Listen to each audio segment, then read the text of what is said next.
como creyentes en el Señor Jesucristo, ¿qué es exactamente lo que tenemos libertad de hacer?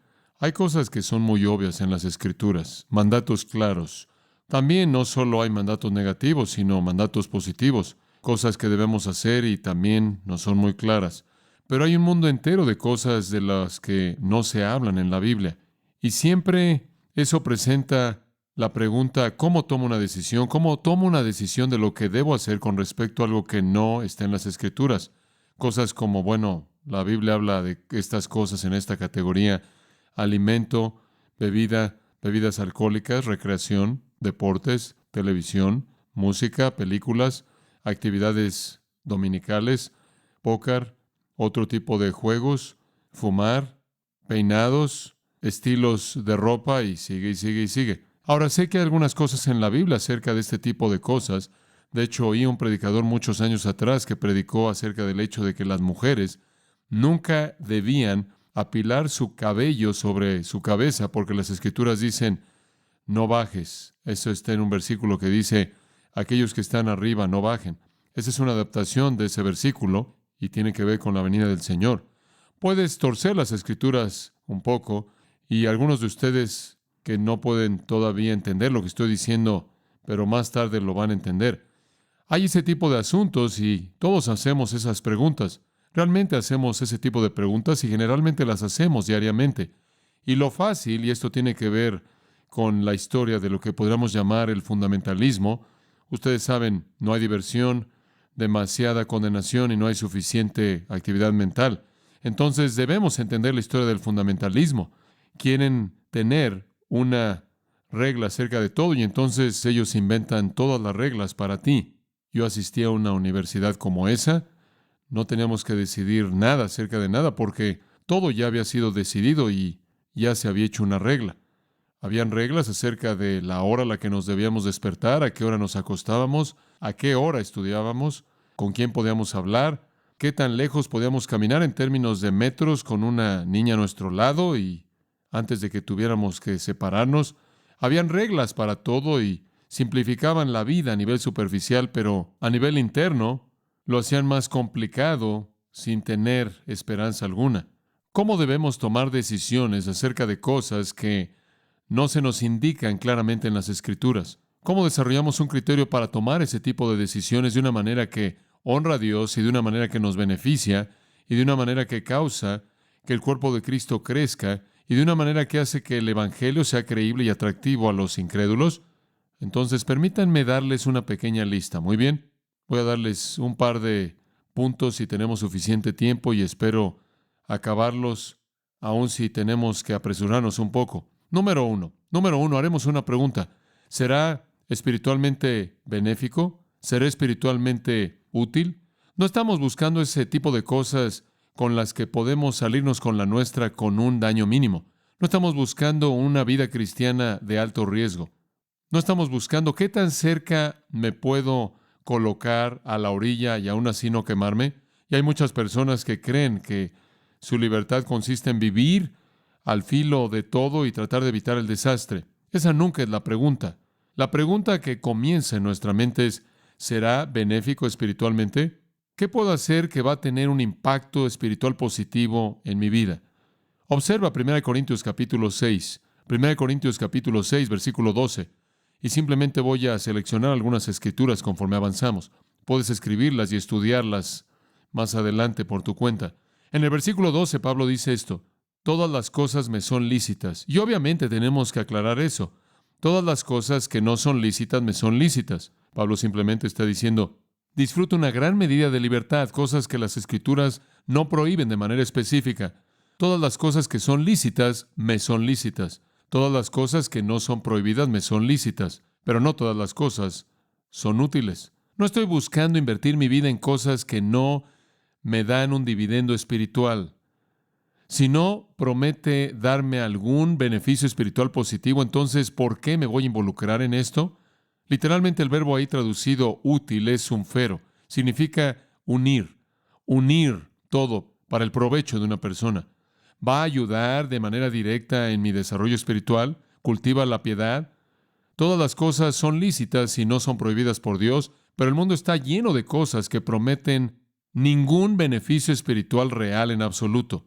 Podrías hacer una pregunta acerca, por ejemplo, de dormir. Eso no está prohibido en la Biblia, pero dormir demasiado no te ayuda espiritualmente, obviamente. Entonces llamemos el principio de lo que es benéfico.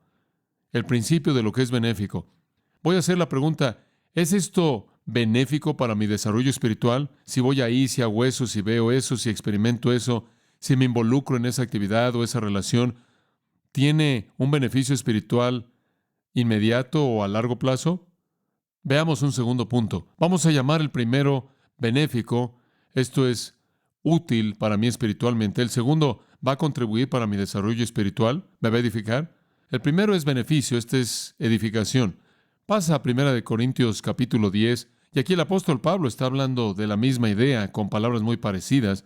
Y dice en el versículo 23, 1 Corintios 10, 23, todas las cosas me son lícitas. De nuevo, él está hablando de libertades. Él está hablando de cosas que no están prohibidas. Pero no todo me edifica. Eso es exactamente lo que dijo en el 6, como acabamos de leer, versículo 12. Pero después él añade esto. Todas las cosas me son lícitas, pero no todo edifica. Y aquí estoy codomeo, construir una casa, construir un cimiento para colocar la estructura. En 2 Corintios 12, 19, Pablo dijo, todo lo hacemos, amados, para vuestra edificación. 1 Corintios 14 nos dice en el versículo 26, todo se ha hecho para edificación. Entonces, no solo estás haciendo la pregunta, ¿acaso esta actividad promete en el momento actual mi beneficio espiritual? Sino a largo plazo, ¿acaso esto causa progreso en mi desarrollo espiritual? ¿Voy a crecer? Si tú tan solo regresas al final del capítulo 9 en 1 Corintios, encontrarás una pequeña ilustración de esto tomada del mundo deportivo. Pablo dice en el versículo 24, ¿no sabéis que todos los que corren en una carrera? Todo el mundo en la carrera corre, pero solo uno recibe el premio. Corred de tal manera que ganéis. Y todo el que compite en los juegos ejerce dominio propio en todas las cosas. Entonces, si vas a ganar, vas a tener que ser mejor que el resto de la gente. Ser mejor que el resto significaamente es estar en una mejor condición, mejor forma, mejor preparación para esa competencia que el resto de la gente. Eso va a respaldarse en disciplina personal y dominio propio. Después lo hacen, dice él, con miras a ganar una corona perecedera, nosotros una imperecedera. Por tanto, corro de tal manera, no sin objetivo. Golpeo de tal manera que no golpeo el aire, sino que golpeo mi cuerpo. Eso es golpear. La idea es, golpeo mi cuerpo y lo pongo en servidumbre, no sea que habiendo sido heraldo para otros, yo mismo venga a ser descalificado. Él está hablando de dominio propio, de negación personal, cualquier cosa que lo va a fortalecer para tener más éxito y ser más eficiente en la carrera. Golpear, por cierto, es una palabra muy interesante. Hupopiazo significa golpear a alguien en el rostro, hacer que su ojo se ponga negro. Golpeo mi cuerpo, lo sujeto. Yo no alimento sus lujurias y sus deseos. Yo hago lo opuesto. Entonces siempre estoy haciendo la pregunta, ¿acaso esto en sí mismo va a ser para mi beneficio espiritual? Y en segundo lugar, ¿va a continuar moviéndome para que progrese hacia el desarrollo espiritual? Llamemos ese principio entonces edificación. Hay un tercer principio que sigue la idea de la metáfora deportiva. Conforme unimos estas, ve al capítulo 12 de Hebreos. Hebreos capítulo 12. Un capítulo muy conocido, la gran nube de testigos del capítulo 11 que nos demuestran la viabilidad y bendición de la vida de fe. Pero aquí en el capítulo 12, versículo 1, nos encontramos un tercer principio. ¿Acaso va a ser que yo vaya más lento en la carrera? Esta es otra manera de ver cualquier cosa que escojo hacer. En primer lugar, ¿me va a ayudar espiritualmente? Eso es positivo. ¿Me ayudará a progresar en el camino de la edificación? Ese es un positivo. Aquí hay un enfoque negativo. ¿Va a ser que vaya yo más lento en la carrera? Si hago esto, ¿va a ser que yo reduzca la velocidad? Permíteme mostrarte el lenguaje. Por tanto, teniendo en derredor una gran nube de testigos, como lo vimos en el capítulo 11 de la vida de la fe y sus beneficios, despojémonos de todo peso y del pecado que nos asedia y corremos con paciencia la carrera que tenemos por delante. La carrera es agón, por cierto. Agón es una carrera, un tipo de agonía.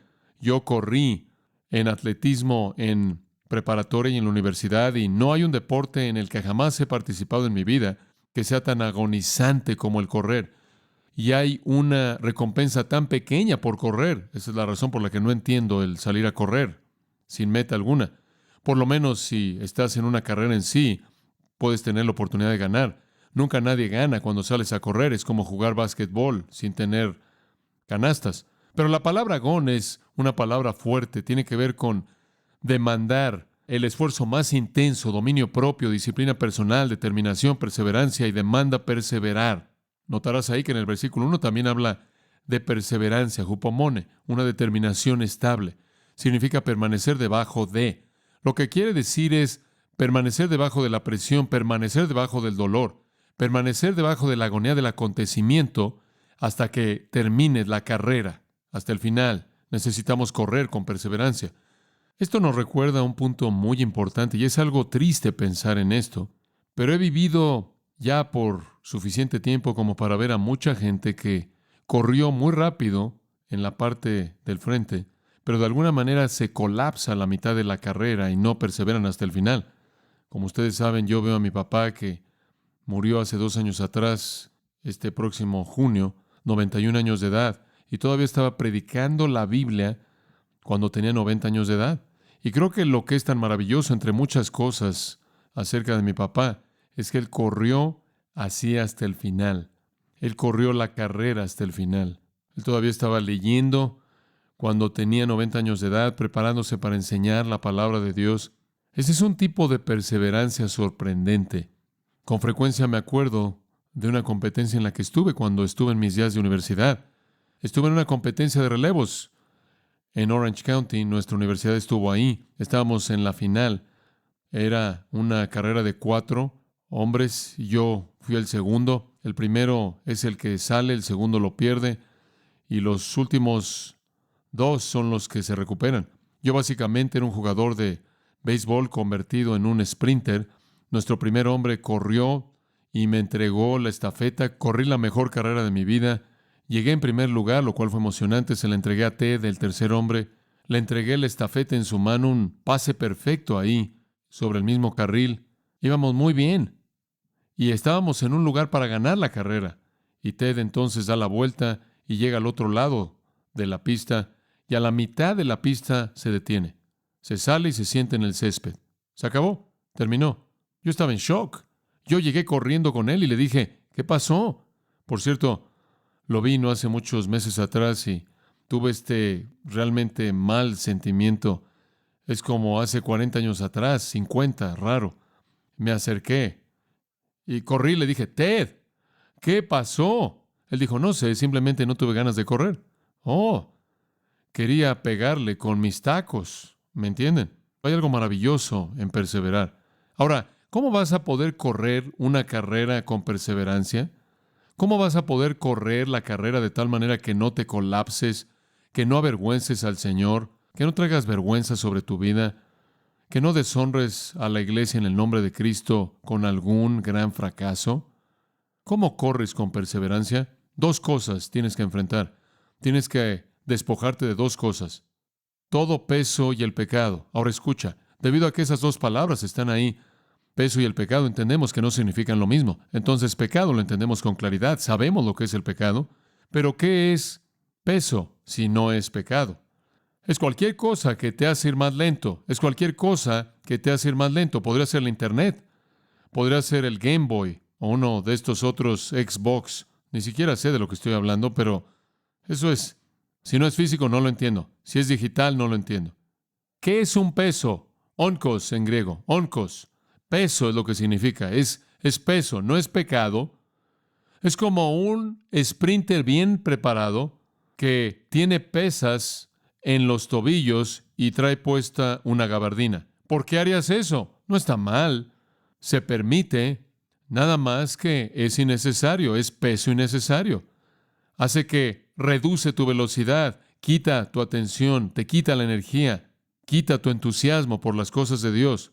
Escribió un blog hace un par de semanas atrás acerca de un pastor popular a quien cada vez que lo oigo predicar demuestra su conocimiento de South Park, como si él conociera todos los episodios de ese tipo de programa tan bajo y que deshonra a Cristo, y puede repetir todas las letras de todo tipo de canciones contemporáneas. Y yo me hice la pregunta, ¿acaso esto en el mejor de los casos, si no es pecaminoso, acaso esto no es tratar de identificarse con la cultura ¿Acaso esto realmente no es como correr la carrera con pesas en tus tobillos y una gabardina puesta? ¿Realmente necesitas ese peso? ¿Necesitas estar cargando eso en tu mente para que ocupe el espacio que podría pertenecer a las cosas que realmente son preciadas y que transforman la vida? Para los judíos fue la ley ceremonial del Antiguo Testamento. Necesitaban aprender a desechar ese peso. Fue un proceso, pero necesitaban superarlo. Cualquier cosa que reduce tu velocidad, cualquier cosa que te retarda, que te restringe, cualquier cosa que te quita tu energía de manera innecesaria, que no contribuye a la carrera, llamemos el principio del exceso. Entonces tenemos un principio de lo que es benéfico y edificación y exceso. Permíteme darte un cuarto. Regresa a 1 Corintios 6 de nuevo. 1 Corintios 6 de nuevo. Y aquí hay otro principio muy útil y el mismo versículo, de hecho, 1 Corintios 6:12. Todas las cosas me son lícitas, pero no todo me conviene. Ya hablamos de eso, pero veamos este. Todas las cosas me son lícitas, pero yo no seré dominado por nada. Entonces, aquí está la pregunta. ¿Me meterá a la esclavitud? ¿Acaso esto va a desarrollar tal apetito que se va a volver algo que forma un hábito, que se apodera de mí?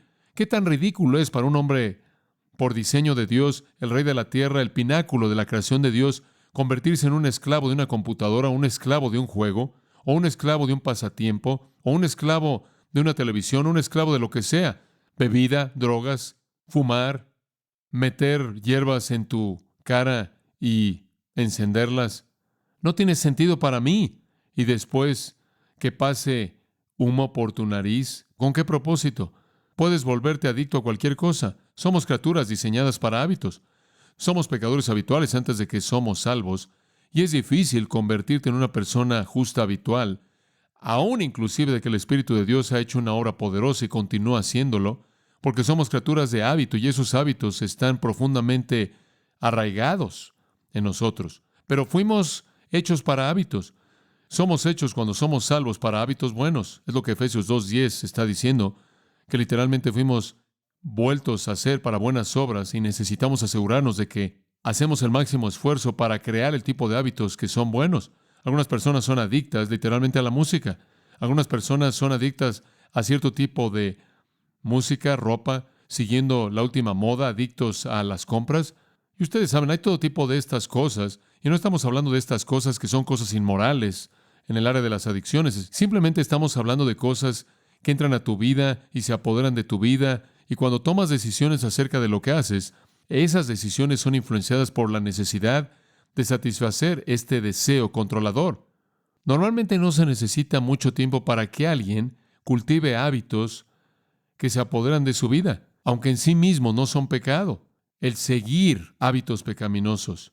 Y después de eso, aunque en sí mismos no son pecado, después se convierten en hábitos pecaminosos. Llamemos a este principio el principio de la esclavitud. El principio de la esclavitud. Yo no quiero hacer nada que tenga el poder de controlarme. Y sabes una cosa, en mi propia vida personal a lo largo de los años, constantemente en mi mente está el no hacer lo que tengo la libertad de hacer por el mero propósito de establecer el hecho de que todavía estoy en control de lo que hago. Hay ocasiones cuando quiero hacer algo, simplemente no lo hago porque quiero decirme a mí mismo, no está mal hacerlo, simplemente quiero asegurarme de que todavía tengo el poder de decir no. Podría ser un sundae de chocolate, realmente algo simple como eso. Hay otras veces cuando tengo el deseo y lo disfruto, pero nunca quiero meterme en un patrón en donde he perdido el control, porque creo que esto afecta cómo vives también a nivel espiritual. Número 5 en mi lista, y un principio muy importante. En cierta manera, aquí damos la vuelta en la esquina. Esta es una pregunta que tienes que hacer. ¿Realmente va a encubrir mi pecado? ¿Realmente será un encubrimiento para mi pecado? ¿Qué quieres decir con eso? Pasa a 1 Pedro 2:16. Oyes a la gente decir todo el tiempo, bueno, estoy libre en Cristo, no tenemos reglas contra eso, no está mal hacer eso, tengo la libertad de hacer eso. Escucha lo que Pedro escribe en 1 Pedro 2:16. Actuad como libres, él dice, y lo están, han sido hechos libres en Cristo. Actuad como libres y no uséis vuestra libertad como cobertura para la maldad. ¡Wow! Tengo libertad de ir al cine, Tengo libertad de hacer eso, tengo libertad de hacer eso. No hay nada en la Biblia en contra de eso. El arte es algo maravilloso y es una realidad y es la manera en la que el mundo vive y necesito estar informado acerca de eso y soy selectivo. ¿En serio? ¿Es eso lo que estás haciendo? ¿Vas para valorar el arte? ¿O acaso esta libertad que tienes realmente está encubriendo un deseo malo en ti? Y cuando vas ahí, ¿qué es lo que estás buscando? ¿Qué es lo que estás esperando en la película? ¿Estás convirtiendo la libertad en licencia como Gálatas 5:13? Llamemos este principio el principio del encubrimiento.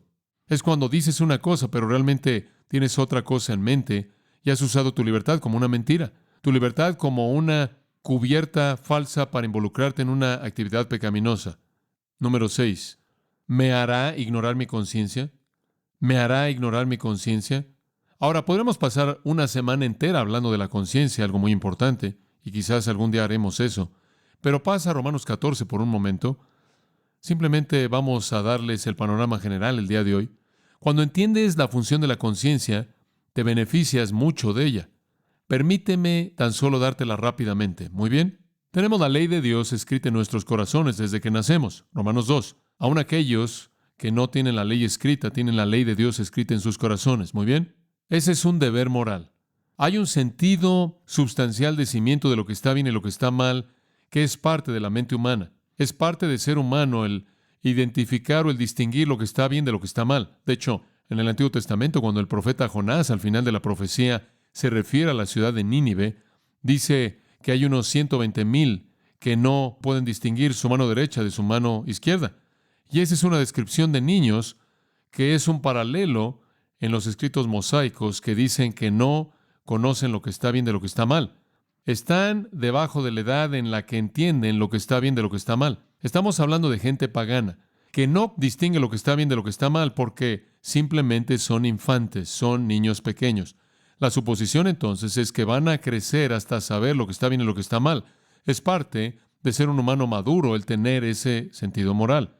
Ahora ese sentido moral se convierte entonces condicionado por tu cultura, es condicionado por tu religión. Por ejemplo, estos terroristas, por ejemplo, allí en Irak, que se hacen explotar el uno al otro, no sé, 75 personas esta mañana, y dejaron afectados a otros 100 y lo hacen diariamente. Lo hacen porque están bajo la obligación moral de una conciencia que les dice que necesitan hacer esto porque esto es lo que su ley religiosa demanda. Entonces podrías ver que sea cual sea el concepto de lo que está bien y lo que está mal con el que nacieron, es parte de ser humano y ha sido alterado de manera inmensa por la cultura religiosa en la que han sido creados. Y es lo mismo en Estados Unidos. Tenemos una cultura religiosa diferente y lo que tenemos en la actualidad es una población de gente que el sentido de lo que está bien y lo que está mal ha sido mitigado al punto de que nos reímos de la homosexualidad, nos reímos de la perversión sexual, hemos perdido la realidad de nuestro entendimiento moral que viene por parte de Dios, inclusive para un incrédulo, y realmente es un cimiento para cultivar una convicción más adelante en la vida y una conversión más adelante. Ahora esa es la ley moral. Puede estar mal informada y está mal informada en nuestra cultura. Entonces la conciencia de la gente está mal informada y puede convencer a la gente de lo que debería convencerla y no debería hacer. Permíteme explicar lo que quiero decir con eso. También se te da por parte de Dios un mecanismo llamado la conciencia. La conciencia no es una ley moral, la conciencia no es un conjunto de reglas, no es lo que está bien y lo que está mal, es simplemente un mecanismo que es provocado por tu ley moral. Si tú eres un musulmán, dispara tu conciencia y tu conciencia mueve tu emoción y tu emoción mueve tu voluntad y actúas. La conciencia es como un tragaluz, no es la luz, es el tragaluz lo que permite que la ley entre, sea cual sea la ley moral o la ley ética a la que te sometes. Esa es la razón por la que puedes ver a homosexuales ser tan apasionados, tan celosos por defender su causa y literalmente se enojan, son hostiles por sus demandas. Sus conciencias operan en respuesta a un conjunto corrupto de convicciones. La conciencia únicamente es un mecanismo. El paralelo es el dolor. El dolor es un mecanismo divino dado a ti por Dios. Es algo bueno porque el dolor es el mecanismo que te dice que algo está mal con tu cuerpo. El dolor no es lo que está mal, es el mecanismo que es disparado cuando algo está mal. Deja de hacer eso, te estás lastimando, busca ayuda, algo está mal. Ese es un regalo de Dios. No hay dolor y te mueres, te mueres. Eso es la lepra. La lepra es una enfermedad de los nervios. No puedes sentir nada, de tal manera que terminas rascándote los dedos a tal grado que te quedas sin dedos. Te rascas la nariz a tal grado que te quedas sin nariz. Te rascas los oídos a tal grado que te quedas sin oídos. Te rascas tanto la cara que te quedas sin cara. Te rascas tanto los pies que te quedas sin pies. No te comes, simplemente insensibilidad y no sabes cuánta presión aplicar y terminas rascándote tanto tus extremidades que terminas sin extremidades. Entonces, eso es lo que la conciencia hace. Es como el dolor. Simplemente reacciona a un conjunto de convicciones. Ahora, eso me lleva a decir esto. Debes tener un conjunto de convicciones correctas y lo tienen. También debes asegurarte de que no acostumbres tu conciencia a ignorar esas convicciones. La Biblia habla acerca de que tu conciencia se cauterice. Eso significa cubrirla con tejido que está muerto, de tal manera que no puedes sentir nada. En la parte de en medio de mi espalda perdí la mitad entera de mi espalda siendo expulsado de un auto cuando estaba en mi primer año de la universidad, derrapándome por varios metros ahí por una autopista. Nunca he sentido ahí nada, simplemente es tejido muerto. No debes hacerle eso a tu conciencia porque debes sentir. Fue Carlos Wesley quien escribió un himno de la conciencia, creo que es el único que jamás ha sido escrito. Nunca nadie lo canta. Pero él quería que la conciencia sintiera todo impulso de la ley justa de Dios que estaba en su mente. Y nunca debes hacer que tu conciencia se acostumbre a violar eso. Puedes destruirte a ti mismo al tener el conjunto equivocado de convicciones morales. También puedes destruirte a ti mismo al hacer que tu conciencia se acostumbre a ignorar esas convicciones. Ahora, con eso en mente, ve a Romanos 14. Y este pasaje, comenzaremos desde el principio. Ahora, recibid a aquel que es débil en la fe, pero no con el propósito de juzgar su opinión. Aquí tenemos un asunto en donde alguien viene a Cristo del mundo gentil. Este hombre tiene algunas convicciones, algunos sentimientos por su vida pasada que controlan sus libertades. Podría ser el caso de un judío también. Si un judío ortodoxo vino a Cristo, no podías darle un sándwich de jamón al otro día. No podías hacerlo. No podía él violar su ley kosher porque si él vivió así su vida entera, aunque él ha venido a Cristo, su conciencia todavía lo va a molestar y lo va a convencer de pecado en esas cosas que son parte de la médula de su vida. Y si eras gentil y creciste con la idolatría y todo lo que estaba conectado con la idolatría, habían ciertas cosas de la idolatría que cuando venías a Cristo las rechazabas en su totalidad, como la comida, como la carne ofrecida a los ídolos. Y si tratabas de darle a un creyente nuevo carne ofrecida a los ídolos y le decías, no te preocupes, tienes libertad de comer esta carne, él se ahogaría con ella porque su conciencia lo acusaría, porque él se acuerda de las orgías y los horrores y las blasfemias de ese tipo de vida y no quiere tener nada que ver con eso. Entonces hay muchos escenarios en donde la conciencia todavía no ha tenido tiempo de responder a un nuevo conjunto de leyes que están siendo desarrolladas en el corazón mediante el ministerio del Espíritu y la palabra. Entonces, hay algunas personas que todavía son débiles en la fe, no entienden sus libertades, no creen que pueden comer todas las cosas. Ellos quizás comen únicamente vegetales porque no quieren comer carne ofrecida a ídolos. Quizás son judíos, no quieren comer nada que sea inmundo. Versículo 3. Que el que coma no menosprecie al que no come.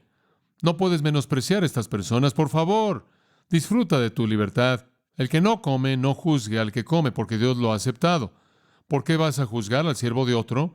Para su propio Señor, él permanece de pie o se cae. Él permanece en pie porque el Señor es poderoso para hacerlo mantenerse en pie. Uno considera un día por encima de otro. Si siempre has estado en un ambiente judío, si crees que el día de reposo era el día correcto, vas a creer que el día de reposo todavía es un día crítico de adoración para el Señor, porque ese es el sistema de convicciones que ha sido inculcado en ti. Tu conciencia va a reaccionar a eso. Por otro lado, si sales de un ambiente gentil, no vas a tener ninguna preocupación en particular por el día de reposo. Entonces van a diferir. Un hombre considera el día por encima de otro considera todo día igual, que cada hombre esté plenamente convencido en su propia mente. El que observa el día lo observa para el Señor, el que come lo hace para el Señor. Él da gracias a Dios, el que come no para el Señor, no come y da gracias a Dios. No estamos viviendo para nosotros mismos, no estamos muriendo para nosotros mismos. Si vivimos, vivimos para el Señor, si morimos y demás, todo es debido a que alguien está tratando de honrar al Señor. Entonces, nunca debes hacer algo que viole tu conciencia. Y creo que es importante recordar Esto inclusive en una comunidad como esta. Hay muchos de ustedes que vienen de trasfondos en donde hubieron ciertas cosas que pensaban que estaban mal. Fuiste creado en una familia para pensar que esas cosas estaban mal. Si vas en contra de lo que tu conciencia te dice, aunque tienes libertad de hacerlo, comienzas a hacer que tu conciencia se acostumbre a ignorarla. Comienzas a acostumbrarte a ignorar tu conciencia. Eso no es útil. No debes acostumbrarte a ignorar tu conciencia.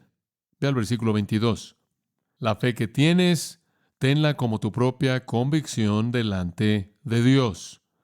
No te acostumbres a ignorar tus convicciones porque con el tiempo vas a crecer. Con el tiempo vas a entender. Con el tiempo vas a disfrutar de algo de liberación de esas cosas y tu conciencia va a afirmarte en lugar de convencerte de pecado. Tu conciencia te va a justificar, en las palabras de Pablo, en lugar de acusarte. Pero el resto de nosotros, que quizás estemos un poco más adelantados, afirmamos que no debes hacer nada que viole tu conciencia. Algunas veces alguien en un grupo de personas van a hacer algo y dicen, no, creo que debo hacer eso, tengo convicciones en eso, no me siento cómodo haciendo eso. Entonces debes honrar a esa persona de manera completa. Hay una ilustración perfecta de un hermano más débil cuya conciencia no debes contaminar, porque no solo va a traerle convicción, sino que va a traer una pérdida de gozo, va a traer una carga de culpabilidad y lo va a empujar hacia atrás en la dirección equivocada. El Señor está a cargo de cada uno de nosotros. La fe que tenemos es la fe que tenemos. Feliz, versículo 22, es aquel que no se condena a sí mismo en lo que aprueba. No debes llegar al punto en donde tú estás en nombre de la libertad y bajo algún tipo de presión haciendo algo que tú crees que no está bien, porque si dudas, vas a condenarte si comes porque no estás comiendo a partir de la fe. Y lo que no es de fe es pecado para ti. No te acostumbres a ignorar tu conciencia. Sé paciente. En donde tu conciencia te convence de que algo está mal, es maravilloso. Eso es lo que eres delante del Señor. Debes tener tus convicciones delante de Dios y con el tiempo Dios te va a hacer crecer para disfrutar de tus libertades. Yo llamo a ese el principio de la infiltración. Estás infiltrándote en un sentido en territorio sagrado, el territorio de la convicción y la conciencia. Muy bien. Número 7. Número 7. Ayudará a otros por su ejemplo. Ayudará a otros por su ejemplo. 1 Corintios capítulo 8, vamos a ver rápidamente, versículo 9. 1 Corintios 8, 9. Guardaos de que esta libertad vuestra de alguna manera se convierta en tropezadero para los débiles. Al final del versículo 13, nunca volveré a comer carne en el contexto de carne ofrecida a ídolos para que no cause que mi hermano tropiece. ¿Está mal comer carne ofrecida a los ídolos? No. Pablo acaba de decir que no está mal comer carne ofrecida a los ídolos. Un ídolo no es nada, un ídolo no es nada, no importa. Puedes comer carne ofrecida a un ídolo, no importa. Pero para algunas personas importa. Fueron salvados de la idolatría y no pueden tener la libertad de comer la carne que fue ofrecida a aquellos ídolos blasfemos con los que en el pasado estuvieron asociados en maneras tan pecaminosas. Y simplemente no tienen la libertad de comer esa carne. Bueno, entonces, si estás con ellos, no la comas. No uses tu libertad de ninguna otra manera más que para establecer un ejemplo virtuoso y piadoso para otros. Entonces, limita tu libertad.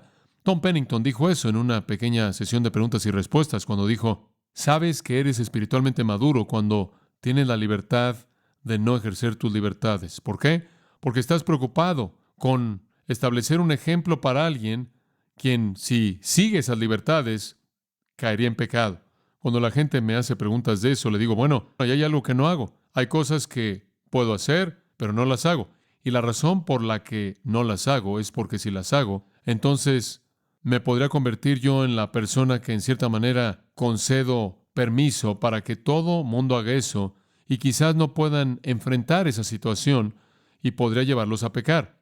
Esa es la razón por la que no tomo bebidas alcohólicas, por ejemplo. En primer lugar, no las necesito. Puedo tomar agua y Pepsi dietética si tengo la opción, o puedo tomar jugo, lo que sea. No lo necesito. No estoy viviendo en la Edad Media, no estoy viviendo en tiempos bíblicos, no estoy viviendo en una época en donde lo único que había eran los jugos de frutas que se fermentaban en un ambiente cálido y tenían que ser diluidos con agua para protegerte en contra de la embriaguez. No necesito hacer eso. ¿Está mal hacer eso? No. No está mal hacer eso. Y ese no es el punto en sí mismo. Está mal embriagarte, está mal perder tu control y perder tus sentidos, pero escojo no hacer eso porque yo estoy seguro que si hago eso, alguien podrá decir, bueno, John MacArthur hace eso, debe estar bien, vamos a entrarle a esto. Y rápidamente alguien ya está borracho. ¿Es esa mi culpa? Realmente no, pero simplemente no quiero ser la excusa que hace que alguien tropiece y peque. Pablo habla de esto constantemente en sus escritos, los cuales acabamos de ver hace un minuto en Romanos 14 y 15. Quizás una referencia rápida, Romanos 15:1. Nosotros que somos fuertes debemos llevar las debilidades de aquellos que no tienen fortaleza y no solo agradarnos a nosotros mismos. Si eres fuerte, debes llevar las debilidades de los que son débiles, no solo agradarte a ti mismo.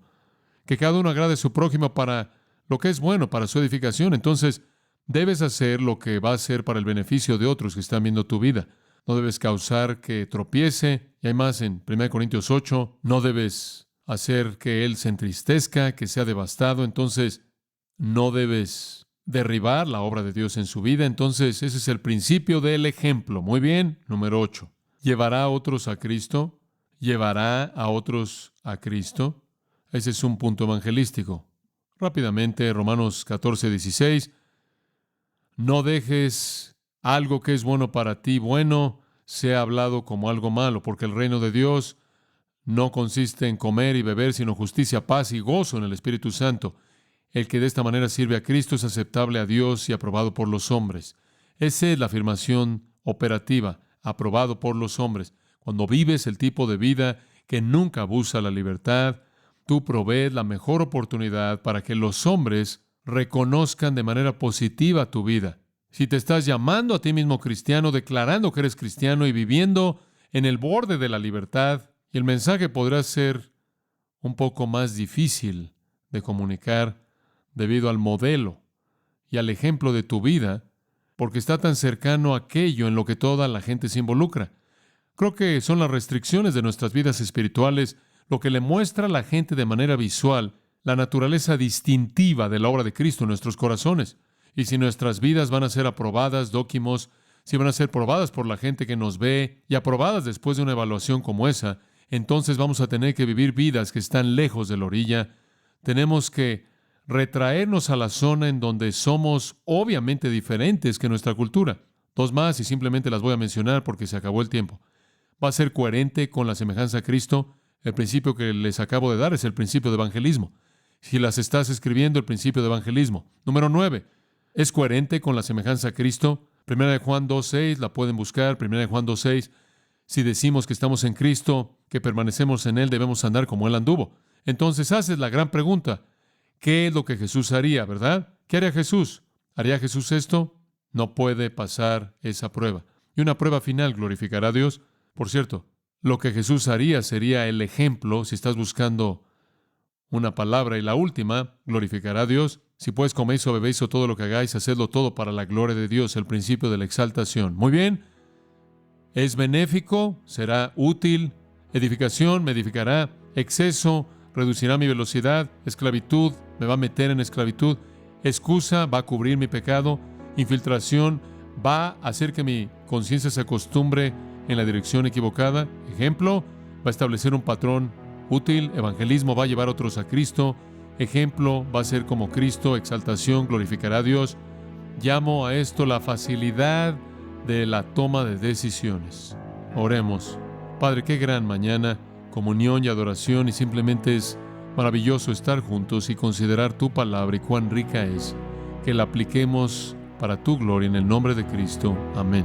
Que tengan un gran día.